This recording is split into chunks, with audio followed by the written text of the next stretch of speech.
이사야서 35장 3절에서 10절 말씀까지. 자, 우리 교독하겠습니다. 너희는 약한 손을 강하게 하며 떨리는 무릎을 굳게 하며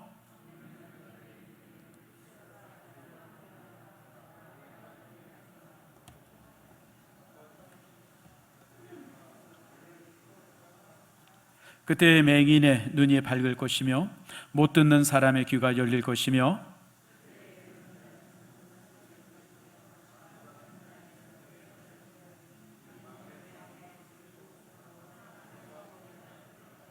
뜨거운 사막이 변하여 못이 될 것이며 메마른 땅이 변하여 원천이 될 것이며 승량에 눕던 곳에 풀과 갈대와 부들이 날 것이며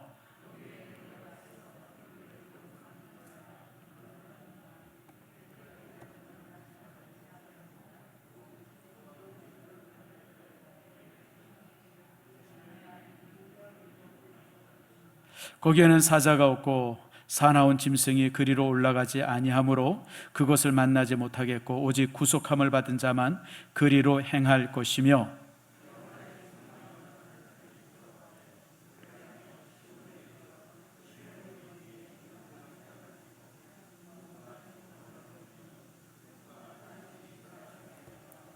아멘. 기도하겠습니다. 하나님 감사합니다. 주께서 우리를 사랑해 주셔서 오늘 이처럼 주의 전에 오게 하시며 귀한 말씀 함께 나눌 수 있도록 은총 주셨음을 감사합니다. 말씀이 힘이 되게 하시고 말씀이 능력 되게 해 주시옵소서. 오늘 이 말씀을 듣는 모든 성도들은 말씀의 힘으로 코로나를 이기며 모든 질병을 이기는 저들 되게 하시고 혹이나 이제 불편하고 힘든 분들은 이 말씀 안에서 능력 받아서 성령의 놀라운 조명 속에서 저들이 일어서며 아버지 하나님 회복되는 축복 내리워 주시옵소서. 우리 성도들 중에 병상에 있는 분들 많습니다. 그 모두에게 동일한 복을 내리워 주시옵소서. 오늘 이 시간 말씀을 듣는 모든 성도들마다 주의 말씀을 가슴에 새기고 그 말씀이 우리 인생의 아버지 길 되게 해 주시옵소서. 감사드리고 예수님의 이름으로 기도드립니다. 아멘. 자, 우리 옆분들과 한번 인사합시다. 축복합니다. 사랑합니다. 그동안 애쓰셨습니다. 여러분 참 애쓰고 수고했습니다. 사는 게 참 힘들죠?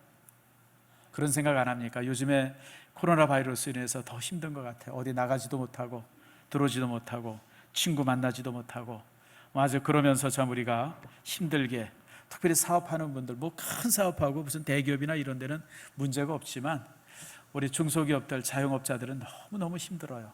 그냥 뭐 하루하루를 어떻게 살아가는지 모를 정도로 힘들게 살고 있습니다. 그러나 여러분, 하나님께서 우리에게 축복하시고 우리의 삶을 지켜줄 줄 믿습니다. 승리하는 여러분 되기를 축복합니다. 임재범이라는 가수 여러분 아시죠?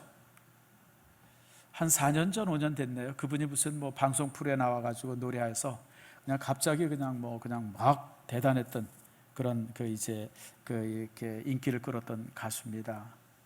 저도 이제 그분의 노래를 이렇게 가끔 듣기도 하고 또 이제 그래서 다시 한번 들을 기회가 있었어요. 근데 그분 노래를 이렇게 들어보면 아마 여러분 다 알겠지만 너무 가슴 저리게 노래를 해요. 그렇죠? 물론 이제 그런 노래도 있어요. 그 보니까 고해라는 노래가 있습니다. 그 뭐 고생의 바다니까 뭐 그럴 수도 있겠다 싶은데 친구라는 노래는 그렇게 가사가 무슨 뭐 그렇게 처절하지 않은데도 불구하고 왜 이렇게 처절하게 부르는지 그래서 들으면서 참 저 사람이 진짜 가수답게 노래한다 생각을 하면서도 가슴이 조금 이렇게 편하질 않더라고요. 왜 저렇게 노래가 절실할까? 참 그 노래를 들으면서 제가 그런 생각을 했었어요. 그러다가 이제 나중에 그분에 대한 글을 잠깐 읽었는데 보니까 그 아내가 투병 생활을 하더라고요. 아내가 이제 그 몇 년째 그 암으로 인해 가지고 투병 생활하고 그리고 이제 이 남편이 그 뒤에서 이제 병간을 하는 거예요. 그러니까 자기 아내가 이렇게 죽어가는 모습을 바라보면서 그리고 이제 그것을 또 이제 또 그렇게 싸우는 그런 거 이제 병간하면서 또 이게 얼마나 쉽지가 않겠어요. 그런 과정 속에서 그 마음과 삶이 노래에 그냥 녹아든 거예요. 그러니까 이제 노래를 그렇게 참 이렇게 절실하게 참 이렇게 하게 되어지는 것이죠. 그래서 그분이 그렇게 노래를 참 절실하게 부르는 이유가 있었구나. 삶이 그렇게 힘들어서 그랬다 보다, 이제 그런 생각을 해보게 됩니다. 그러면서 제가 이제 생각하게 된 것이 뭐냐면, 근데 사실 그런 삶을 임재범 씨만 겪을까라고 하는 거예요. 아내 죽어가는 모습을 임재범 씨만 볼까요? 남편 죽어가는 모습을 특별한 어떤 사람만 봅니까? 아니죠. 사실 누구나 다 경험하는 거예요. 우리가 이제 정상적으로 이렇게 살다 보면 부모님 돌아가시는 거 다 보게 돼요. 그 얼마나 큰 상처가 됩니까? 돌아가실 때 그 과정이. 또 내가 또 좀 오래 살게 되어지면 내 아내나 내 남편 죽는 것을 내가 옆에서 보게 되어지죠. 뭐 그뿐입니까? 무슨 뭐 이렇게 이제 친구의 죽음도 있을 수 있고, 어떤 사업에, 요즘 같으면 사업의 실패들, 어려움들도 있을 수 있고, 또 시험의 낙방도 있을 수 있고, 키워놓은 자녀들이 참 이렇게 섭섭하게 하는 것도 있을 수 있고, 뭐 불치병도 있을 수 있고. 사실 우리가 살면서 보니까 수많은 어려움들을 겪고, 그리고 이 어려움은 특별한 사람만 겪는 게 아니라 모두가 겪는 어려움이에요. 모두가 겪습니다. 여러분, 왕이라고 안 겪습니까? 재벌이라고 안 겪습니까? 가난하고 여러분 이제 못 산다고 해서 그런 사람들은 뭐 배로 걷습니까? 아니죠. 이 땅에 사는 동안은 누구나 다 겪어요. 누구나.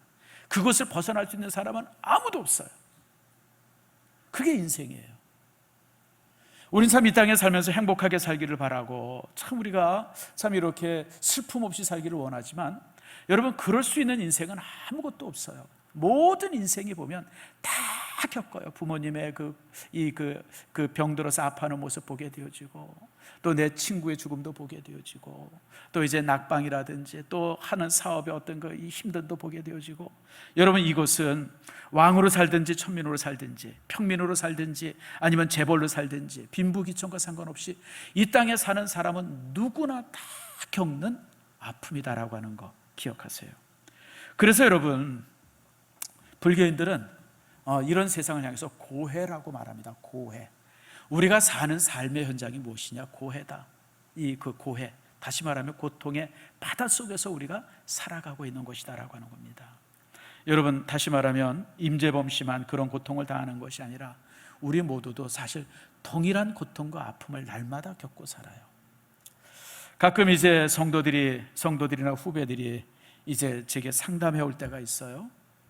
그래서 어려움들을 이렇게 얘기하는데, 부쩍 힘들다고 그러면서 얘기하는데, 솔직히 어떤 때는 그 어려움을 이렇게 들으면서 무슨 생각하냐면 무슨 어리광을 듣는 것 같아요. 왜냐하면 내가 지금 훨씬 더 어렵기 때문에 그래요. 훨씬 더 힘들기 때문에 그래요. 사실 여러분들이 저를 이렇게 바라볼 때 제가 항상 웃고 그러니까, 야, 우리 목사님은 참 편안하게 산다, 뭐 그런 분이 있는 것 같지만, 세상에 편안한 삶이 어디 있어요. 목사인 저도 아버지로서, 또 남편으로서, 또 가장으로서, 또 이렇게 저렇게 또 교회 목사로서 그 짊어지고 있는 짐들이 얼마나 커요. 어떤 목사님이 지나가다가 이 가로수를 보는데, 가로수 안이 그냥 새카맣게 이렇게 타서, 그 뭐라 그러죠? 썩어서 그런 이 나무를 이렇게 보니까 그 목사님이 그 나무를 보고 그러더래요. 아이고, 너도 목사인가 보다. 어떻게 속이 이렇게 까맣게 탔냐 그러더래요. 사실 그래요.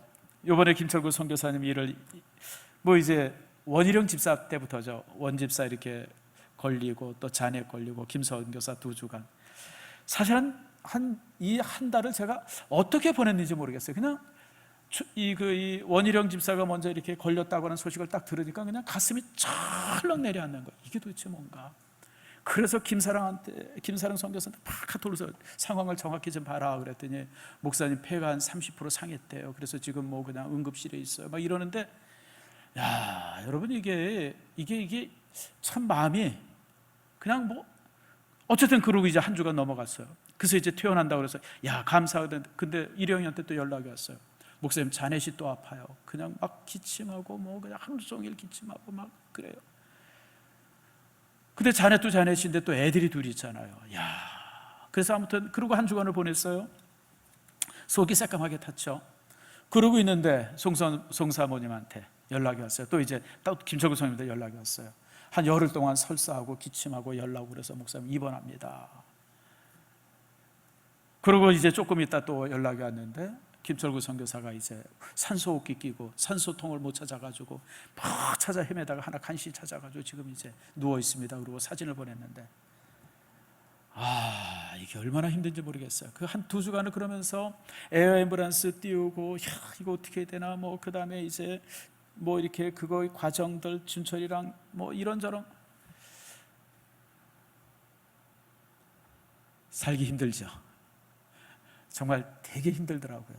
이게 내 문제도 내 문제지만 우리 성도들이 이렇게 아파하고 힘들어하니까요, 여러분, 이 문제는 더더욱 참 쉽지 않은 것 같아요. 그래서 참 제가 이렇게 한 주간을 보내면 한 달을 보내면서 참 인생이 너무 힘든 게 인생이구나. 우린 참 행복하기를 원하지만 사실 여러분, 인생은 사막과 같아요.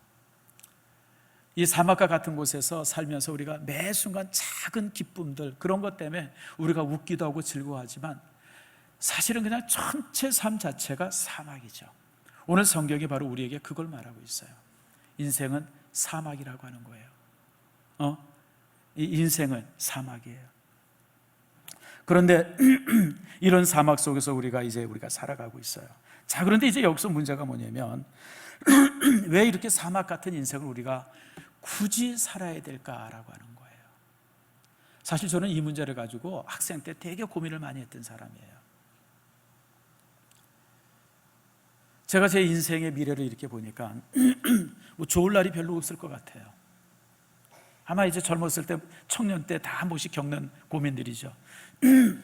이게 산다고 하는 것이 도대체 뭔가, 또 살아서 뭘 남긴다고 하면 그게 또 뭔가, 정말 너무 험한 게 인생 아닌가, 고생하다가 막 그런 고민들을 제가, 그래서 이제 어렸을 때, 학생 때 이런 고민을 하면 사람들이 뭐라 그래요? 개똥 철학한다고 그러잖아요. 야, 무슨 뭐 개똥 철학하냐고 그러는데, 실제 저는 개똥 철학이기보다는 되게 고민이 많이 됐어요. 산다는 게 산다는 게 뭘까, 이런 문제 때문에 한동안 제가 굉장히 고민을 많이 했어요.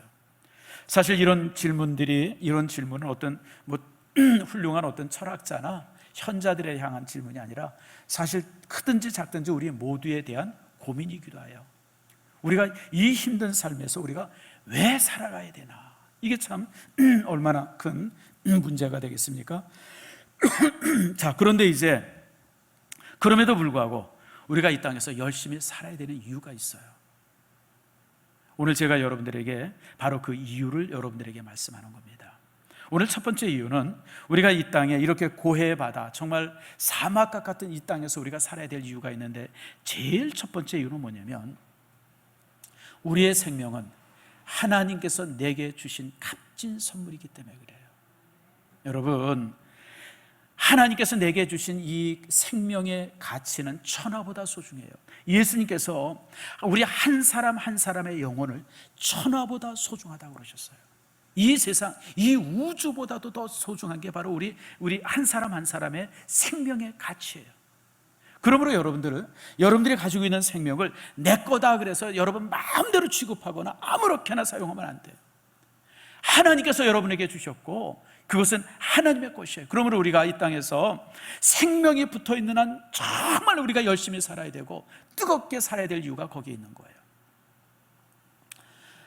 누가복음 6장에 보면 거라사라고 하는 동네가 나옵니다. 거라사, 동네 이름이 거라사예요. 거기 이제 동네가 있고 그 옆에 이제 무덤이 있었어요. 무덤. 근데 그 무덤에 미친 사람 하나가 살았어요. 광인이 살았어요. 귀신 들어서 미친 거예요. 그러니까 이 미친 사람이 곱게 미치는 게 아니라 이게 그냥 막 난폭하게 미쳐가지고 지나가는 사람을 막 해코지하고 욕하고 때리고 그냥 막, 그래서 그 무덤을 사람들이 잘 지나다니지를 못했어요. 하도 그 광인이 무섭게 해가지고. 근데 예수님이 그 광인을 만납니다. 그런데 여러분, 잘 아시는 것처럼 예수님께서 2,000마리의 돼지를 몰살시키면서 그 광인을 구해내죠. 귀신을 쫓아내고 온전한 사람으로 만들어요. 아마 요즘 같으면 무슨 환경 애호가 같은 사람들, 이런 사람들은 뭐 난리를 짓고 해요. 동물 애호가 같은 사람들. 근데 여러분, 예수님께서는 그 많은 돼지, 그냥 거라사인 사람들이 키웠던 돼지 같아요. 그러니까 그 동네 사람들이 다 해가지고 키웠던 돼지인데 그냥 일순간에 몰살하고 한 사람의 생명이 구해진 거예요. 왜 그랬을까요? 비록 미친 사람이라 할지라도, 귀신 들려 미친 사람이라 할지라도 그 영혼의 가치는 천하보다 소중하기 때문에 그래요. 2,000마리의 돼지가 유가되가 하는 거예요. 여러분, 사실 김철구 선교사님이 이렇게 후송하는데 참 뭐냐면 이 에어 앰뷸런스 비용이 너무 비싼 거예요. 2억 5천이에요. 저도 이걸 어떻게 마련해야 되나 하늘이 노랬어요. 근데 참 하나님께서 지혜를 주셔서 또 준철에게 지혜를 주시고, 또 그동안 하나님께서 이렇게 참 이 김 선교사님을 사랑하셔가지고 참 무사히 그 모든 것들이 회복되게 이렇게 이게 이제 준비되도록 이제 허락을 하셨는데, 여러분, 한 사람의 생명을 살릴 수 있다 그러면 2억 5천이 큰 돈입니까? 할 수만 있다 그러면 정말 모든 걸 다해서라도 여러분 살려야죠. 그게 영혼의 가치예요. 생명의 가치입니다. 여러분, 우리 교회에 이제 어르신들 그 요양소가 있지 않습니까? 제가 요즘에는 이제 자주 못 가지만 이제 이렇게 코로나 없었을 때는 제가 한 달에 2번 정도로 꼭 제가 갔었어요. 가서 이제 어르신들도 보고 손도 만져주고 기도도 해주고 했는데, 거기 있는 분들이 절반은 이렇게 누워 계시는 분들이에요. 그리고 치매 환자들이 절반이에요. 한번 물어봅시다. 거기 누워있는 치매 환자의 생명의 가치와 여기 지금 설교하고 있는 담임 목사인 정병관 목사의 생명의 가치, 차이가 날까요, 다를까요? 아마 여러분들은 차이가 난다고 생각할 거예요. 저런 분들 뭐 다 죽은 사람인데. 아니에요, 여러분들. 동일해요. 정병관 목사의 생명의 가치나 지금 거기서 정말 이렇게 치매에 걸려서 정말 죽었는지 살았는지 모를 정도로 그런 모습으로 있는 그 어르신들의 그 생명의 가치나 다 동일해요, 여러분들. 여러분들, 누가 더 귀하고, 여러분, 사람들은 나름대로 이제 이 땅에서는 나름대로 계급이 있어요. 카스트라고 그러죠. 어떤 사람의 생명의 가치는 더, 아니요. 얼마 전에 보니까 뭐 의대생 하나가 자동차로 차 사고로 죽었어. 그런데 보험을 하는데 뭐 의사 월급을 쳐가지고 뭐 보험료를 받았다. 뭐 세상은 그래요. 세상은 나름대로 사람의 생명의 가치를 나름대로 이렇게 합니다. 이 사람은 뭐 생명의 가치가 어느 정도고, 그래서 여러분, 이 교통사고를 당해도요, 뭐 이렇게 어떤 그 의사나 이런 사람들의 교통사고를 당하면요, 여러분 그 보상이 그냥 뭐 몇십억이 넘어요. 근데 그냥 뭐 노숙인이나 이런 사람들 하면 진짜 그냥 무슨 뭐 그냥 그 가치 없죠. 세상 사람들은 생명의 가치를 나눠요. 그러나 하나님 앞에서는 모든 생명의 가치는 동일해요.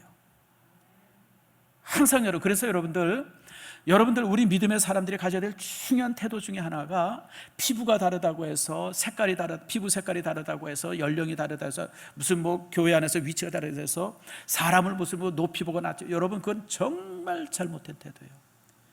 내 앞에 있는 사람은 그건 누구든지 간에 소중한 사람들이에요. 사실 우리나라는 이 단일 민족이잖아요. 그래서 외국인에 대해서는 굉장히 거부감이 있어요. 솔직히 저도 그래요. 제가 항상 회개하는 것 중에 하나가 그거예요. 제가 선교지나 이런 데 들어가면 그 사람들 이렇게 보면 항상 불편해요. 솔직하게 얘기하면 뭔가 이렇게 그냥 이렇게 사랑으로, 이게 잘 안 돼요. 이게 뭐냐면 제가 그러니까 우리나라의 단일 민족이라고 하는 곳에 너무 오래 살아서 그래요. 특별히 파푸아 같은 데 가서 이렇게, 파푸아는 여러분 알다시피 다 흑인들 아닙니까? 토인들이잖아요. 이게 잘 안 돼요, 그냥. 그래서 참 제가 파푸아 갔다 올 때마다 항상 주 앞에 회개해요. 하나님, 내 마음이 저들을 향해서 이렇게 확 열리잖아요. 이게 왜 그런지. 이게 뭐냐면 제가 이제 이렇게 한국이라고는 문화권 안에서 살아서 그래요. 근데 여러분, 이게 잘못된 태도예요. 그가 어느 피부를 가지고 있든지 어디에 살든지 가난하든지 아무 상관없이 하나님 앞에서는 모두가 다 소중한 분들이에요. 그래서 여러분, 예수님께서는 바로 그런 분들을 위해서 십자가에서 죽으신 거예요. 우리같이 똑똑하고 잘난 사람들이 아니라 정말 짐승같이 사는 그 영혼들을 위해서 주님께서 십자가에서 죽으셨다고 하는 사실을 여러분 잊지 마세요. 그래서 여러분들 모두는 소중해요. 뿐만 아니라 하나님께서 우리 생명을 이렇게 소중히 여길 뿐 아니라 하나님께서는 우리의 영혼을, 그리고 우리의 삶을 회복시켜 주신다고 했어요. 그냥 사막에 내팽겨 두는 것이 아니라 다시 회복시켜 주시겠다. 다시 자, 본문의 말씀이 바로 그거예요. 자, 4절 말씀 보세요.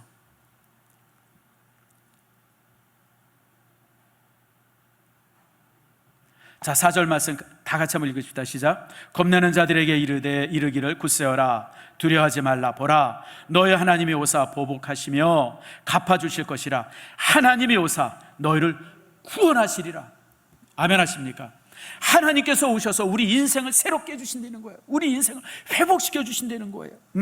다시 우리를 굳세게 하시고 다시 하나님께서 주신 축복 속에서 우리를 회복시켜 주시겠다는 겁니다. 자, 6절 말씀 보세요. 그때 저는 자가 사슴같이 뛸 것이며, 여러분, 저는 자가 사슴같이 뛸 것이며 말 못하는 자의 혀는 노래하리니 이는 광야에 물이 솟겠고 사막에서 시내가 있을 것임이라. 7절에 뜨거운 사막이 변하여 못이 될 것이며, 뭐예요? 오아시스예요.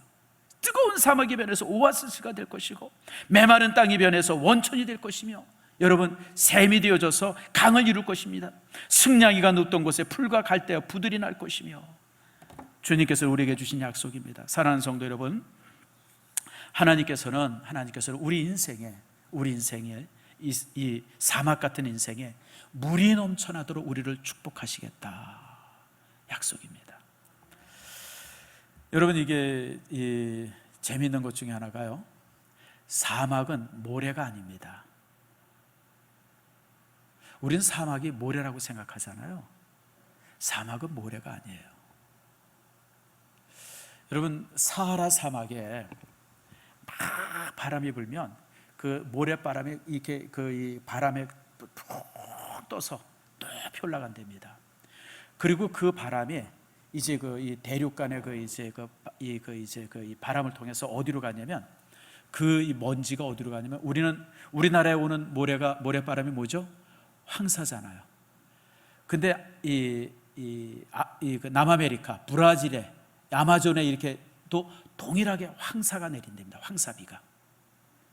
근데 놀라운 사실은 그 황사비가 비료랍니다. 그래서 아마존 강의 그 큰 숲이 사하라 사막의 황토흙 때문에 살아간대요. 원래는 사하라 사막, 이 아마존의 땅이요, 굉장히 아주 안 좋은 땅이랍니다. 생물이 살 수 없는 땅이래요. 그런데 그 사하라 사막에서 부는 그 황토바람이 그곳에 이제 비가 돼가지고 이 아마존에 내리면서 아마존이 그 큰 정글을 이룰 수 있었다는 거예요. 그러니까 사막은 여러분 모래덩어리가 아니라 사막은 여러분 비료덩어리입니다. 비료덩어리예요. 다시 말하면 이 사막이라고 하는 곳이 물만 있으면 그곳이 그냥 완전히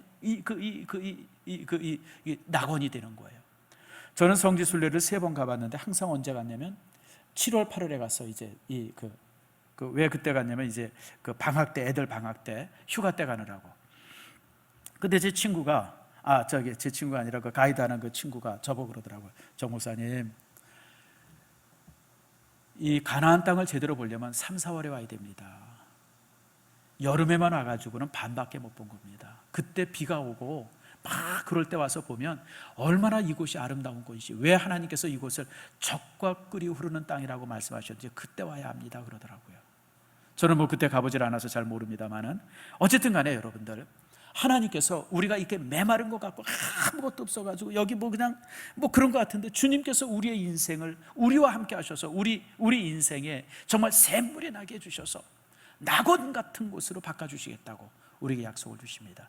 그래서 그리스도인들은 정말 우리가 사막 같은 이 땅에 사는데도 이렇게 우리가 정말 즐겁고 행복하고 아름답게 살 수 있는 게, 그 비결이 여기에 있어요. 불신자들이 모르죠. 불신자들이, 우리 믿음의 사람들이 예배를 드리겠다고 이렇게 자꾸만 예배에 집착하고 이런 것에 대해서 이해를 못해요. 그냥 예배 좀 힘으로 떼고 왜 저래, 직장도 그냥 집에서 재택근무하려는데 그냥 그러면 되지. 근데 우리가 그걸 못하죠. 왜냐하면 주의 전에 나와서 예배하고 여기서 같이 찬송하고 말씀을 듣고 이런 것의 즐거움들, 이 순간을 통해서 우리가 얼마나 우리의 영혼이, 우리의 삶이 옥토가 되는지를 불신자들이 알 수가 없기 때문에 그래요. 그래서 여러분, 하나님께서는 우리에게 천하보다 귀한 값진 인생을 주셨기 때문에 우리의 생명이 소중한 것이고, 뿐만 아니라 하나님께서는 이 사막 같은 세상에 살고 있는 우리의 삶을 옥토로, 오아시스로 만들어 주시기 때문에 우리의 생명이 가치 있고 정말 의미 있고 소중한 거라고 하는 거예요. 자, 여기서 이제 우리가 하나 이제 우리가 살펴볼 게 있어요. 세상 사람들은 나름대로 이제 그들도 행복을 찾아 헤매죠. 여러분, 사막에서 가장 위험한 게 뭔지 아십니까? 뭐 어떤 분들은 제가 이렇게 물으면 전갈이요 그러는 분들이 있어요. 물론 그것도 위험하죠. 전갈 이런 것도, 물 떨어지는 것, 그것도 위험하죠. 근데 여러분, 사막에서 가장 위험한 것이 뭐냐면 신기루랍니다. 신기루. 막 목말라 죽겠고 힘든데 저 먼 곳에 오아시스가 보이는 거예요. 사실이 아니고 이게 신기루예요. 큰 그걸 쫓아간답니다. 며칠 몇 날을. 그리고 거기서 죽는데, 그 죽는 사람들이 어떻게 죽냐면 모래를 먹고 죽는답니다. 그래서 그 신기루에 팔려서 죽은 사람들의 시신을 보면 그 윗속에 모래가 가득 차 있대요. 그게 물인 줄 알고 막 먹다가 그러고 죽는 거예요. 실제 여러분, 세상에 수없이 많은 사람들이 이 신기루 속에서 살아요. 신기루 속에서. 정말 가치 없는 거, 아무것도 아닌 것들인데, 그거 하나도 가져갈 것이 못 되는 것들인데 그냥 그것 때문에 살아요. 아마 여러분들 신문, 전주 신문에 보셨을 거예요. 신문을 이렇게 읽는데, 강릉 어느 호텔에서 풀파티를 했다, 그런 기사를 제가 봤어요. 혹시 보신 분들이 있어요? 풀파티. 그래서 저는 풀파티가 뭔가, 무슨 풀 먹는 파티인가, 풀밭에서 하는 파티인가, 알고 보니까 풀장에서 하는 파티래. 문 다 걸어 잠고 풀장에서 그냥 뭐 이제 무슨 뭐 비키니 입고 그랬겠죠. 뭐 그런 거 입고 그냥 거기서 그냥 그러다 걸려가지고. 참 제가 그 기사를 이렇게 읽으면서 무슨 생각을 했냐면, 참 가지가지한다 그런 생각이 들어요. 아니, 지금 이 판에 지금 나라가 이렇게 정말 이 그냥 위기 속에 있는데 온 국민이 이 4단계라 그래가지고 정말 이렇게 쩔쩔매고 사는데, 아니 거기서 어떻게 그런 짓을 할 생각을 하나. 참 가지가지한다. 참 그런 생각을 해봤어요. 왜 그럴까요, 그들이? 네, 신기루예요, 신기루. 거기서 파티를 하고 또 거기서 술을 먹고 서로 그렇게 어울리면 행복할 거라고 하는 신기루 때문에 그래요. 실제 많은 사람들이 이런 신기루 속에 삽니다. 예를 들어 볼까요? 모든 것을 잊게 해줄 것 같은 신기루가 있어요. 그게 술 아닙니까? 근데 여러분, 술이라고 하는 것이 우리 삶을 바꿔줍니까? 아니죠, 여러분. 잠깐 잊을 수는 있지만 여전히 삶은 동일하죠, 여러분. 신기루의 신기루. 여러분, 술이라고 하는 것이 신기루입니다. 모든 것에 답이 있을 것 같은 신기루가 지식이죠. 모든 것에서 행복을 줄 것 같은 신기루가 돈입니다, 여러분들.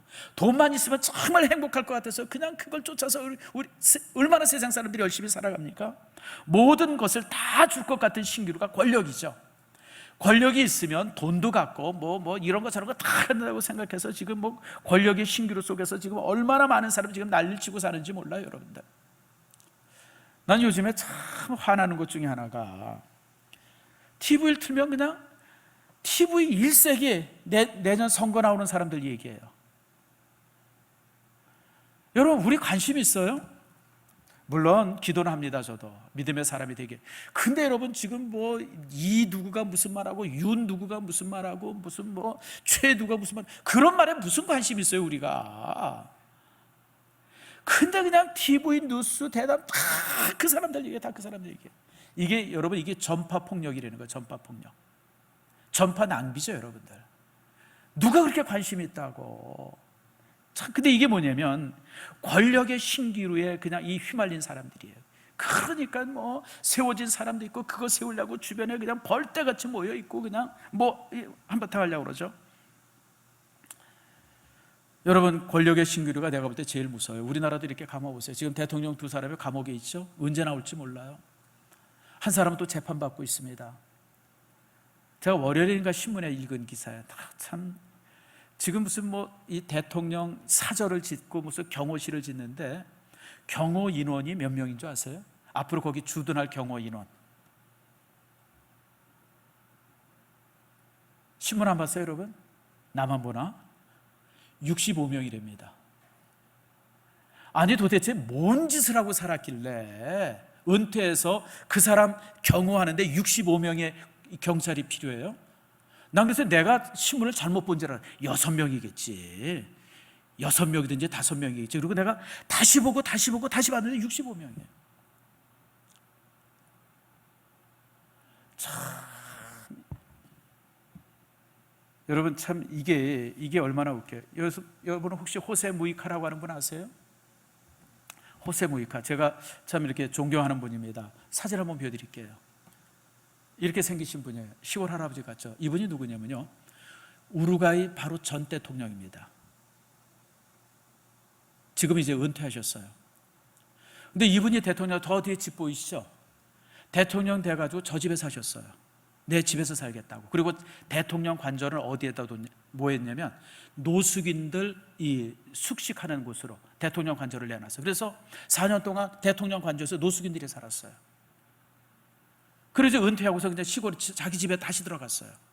뭐 은퇴한다고 자기 집이라 그래가지고 무슨 뭐 그냥 고대 광실 짓는 게 아니고 옆에 경호실 짓는 게 아니라 자기 집 그냥 그 시골집에 그대로 들어갔어요.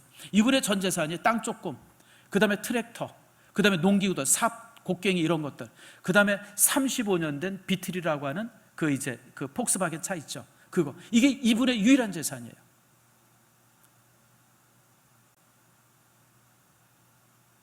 지금 여러분 잘 아시는 것처럼 지금 이 독일의 수상 은퇴하시죠. 은퇴를 지금 앞두고 있어요. 제가 그분의 글을 읽고도 너무 놀랐어요. 그분이 지금 어디 사냐면 아파트에 살아요, 남편이랑. 근데 아파트도 큰 아파트 아니야. 한 30여 평 채 안 되는 아파트에 살아요, 남편과 함께. 아니 여러분, 독일이라는 나라가 세계 3위, 4위 이 경제 대국인데 그 나라 수상이요. 그 나라 수상이 수상 관저에서 사는 곳이 아니라 근데 조그만 아파트에 사세요. 아파트에 남편이랑 같이. 집에 들어가면 제일 먼저 뭐 하냐면 빨래부터 한대요. 설거지하고 빨래하고.